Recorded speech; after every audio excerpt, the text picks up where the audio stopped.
Let's now turn to Australia, a nation that is grieving, reflecting and acting after one of the deadliest mass shooting attacks in decades. This in the wake of the recent tragedy at a Jewish festive gathering near Sydney's Bondi Beach that has claimed at least 16 lives. Prime Minister Anthony Albanese has announced a new national gun buyback programme, calling it the largest such effort since the landmark reforms of 1996. The Prime Minister says the tragedy has exposed the hard truth. Australia now has more firearms than it did 3 decades ago, including at the time of the Port Arthur massacre, the deadliest shooting in the country's history. The Bondi Beach attack was perpetrated by a father and son duo, one of whom was killed at the scene. The other now faces terrorism and murder charges. Under the new plan, authorities will buy back surplus, illegal and newly banned weapons from the public. The scheme will be run in coordination with state and territory governments. Today, I'm also announcing that the government will establish a national gun buyback scheme to purchase surplus, newly banned and illegal firearms, the largest buyback since the Howard government initiated one in 1996. Australia's gun laws were last substantially reformed in the wake of the Port Arthur tragedy. The Australian Federal Police will then be responsible for the destruction of these firearms. The National Gun Buyback Scheme is on top of the work that was agreed by National Cabinet on Monday, limiting the number of firearms to be held by any one individual, limiting open-ended firearms licensing and the types of guns that are legal, making Australian citizenship a condition of holding a firearm licence, accelerating work on standing up the National Firearms Register. And the Prime Minister said he expects hundreds of thousands of guns to be removed and destroyed through this programme. Albanese also took a strong stance on who should own firearms, saying non-citizens have no legitimate reason to possess guns. Australia is known for having some of the toughest gun laws in the world and one of the lowest gun homicide rates.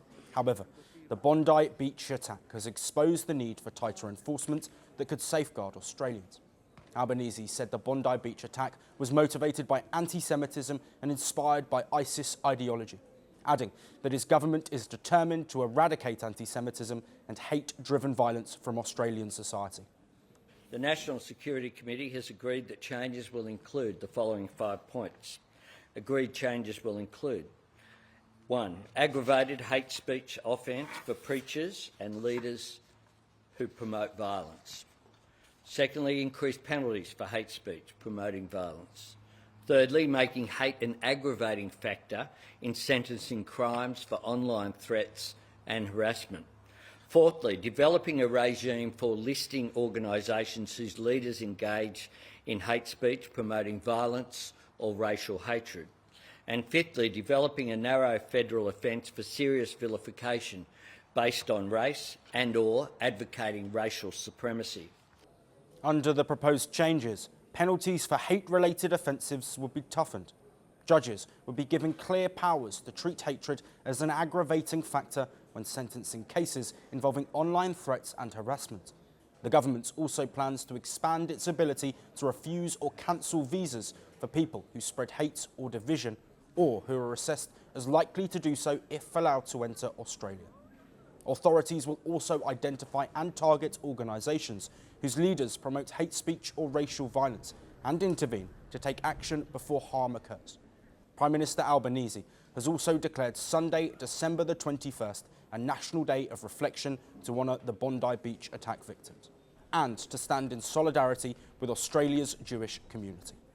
Today I confirm that the federal and New South Wales governments have declared Sunday, 21st of December, a day of reflection to honour the victims of the horrific terrorist attack at Bondi Beach and to stand in solidarity with the Jewish community. Internationally and at home, the country faces growing criticism for being too slow in confronting rising anti-Semitism. The government says it is now moving with urgency. Now, from policy action to public mourning, Australia is sending a clear message. Grief will not turn into fear, and anti-Semitism will be met with action, not silence. I was born into privilege, but I sold myself as the voice of the poor. I led a revolution in the mountains and marched into Havana as a hero. I promised freedom, equality, dignity. What I built was a one-party state. I survived invasions, embargoes, and enemies, but my people survived shortages in silence. Some called me El Comandante. History calls me something else. A dictator. Who am I?